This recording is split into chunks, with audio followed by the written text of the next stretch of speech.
Hi everyone, Adam with etrailer.com. Today we're going to be taking a look at the Swagman Current Bike Rack on our 2019 Jeep Cherokee. This is going to be able to hold up to 2 e-bikes. And what makes this bike rack very unique to most is it's going to be able to tilt with your bikes installed.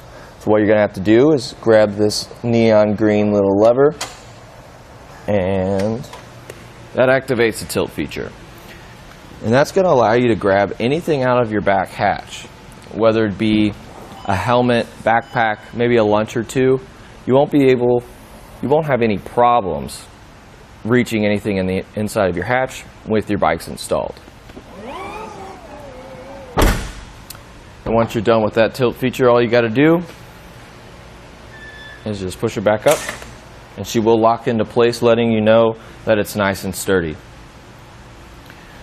Looking closer to how this bike sits on the rack, we do have two different wheel cradles right here, and you can't really tell, but these are metal wheel cradles, which I really don't see a whole lot of. And it does have a zip tie style strap with a little rubber bumper here that's going to protect your tire and also keep that tension tight.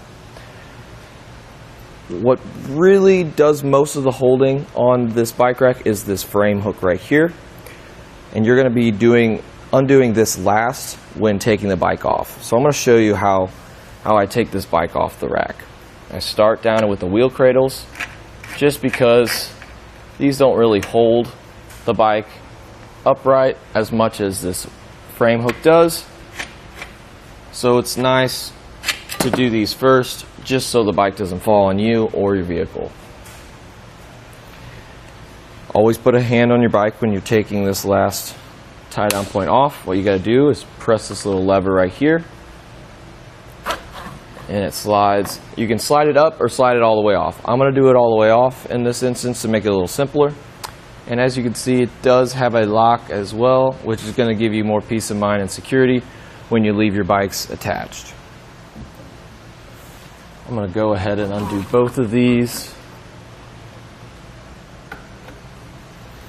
And I'm actually going to pull this little lever to compress that middle mask right there down, so then I can get nice and personal with my bike, so I don't have to unload it from either side. And that's about it.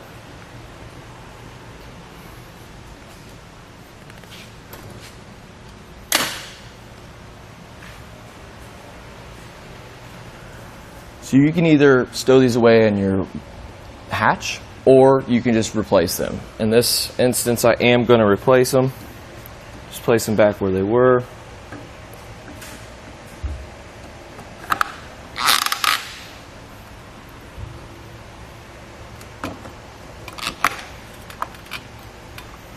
And what you might want to do is this longer one does go on first. I just made that mistake, but they're simple enough to take on and off.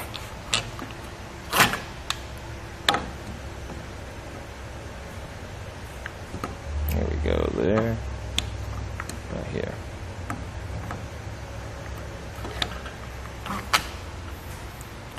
Now, I always do try to replace my straps when we're not using them, but that's just personal preference.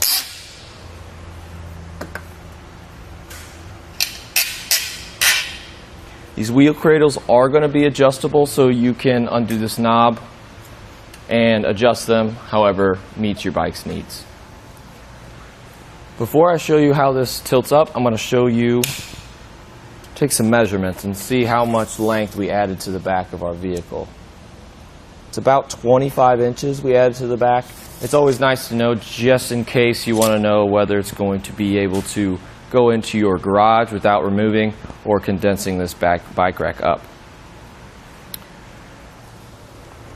Another nice measurement to have is to see how much ground clearance you're going to have.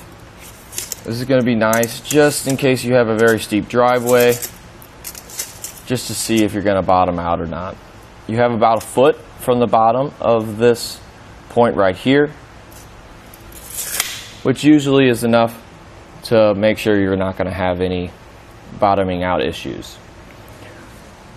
So let's lean this up towards the bumper, and you just got to grab the same lever for the tilt feature Again, it will snap into place. There is a very close fit right here to our bumper, but there is no contact. And I'm really shaking this thing, and I really can't get it to the back of that bumper. It's going to be about a half an inch to the back of your bumper, but again, it's not going to make any contact.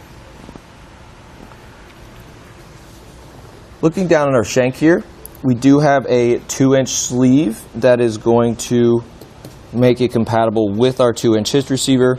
This does come off, and you will be able to put this on any 1 1/4 hitch as well. So let's say you have multiple cars that you plan on putting this on, it's going to be able to fit 2 hitches.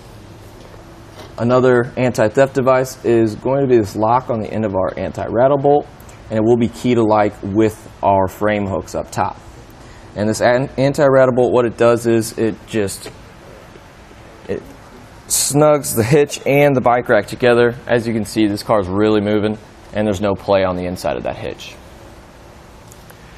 And that's basically going to do it for our look at the Swagman Current on our 2019 Jeep Cherokee.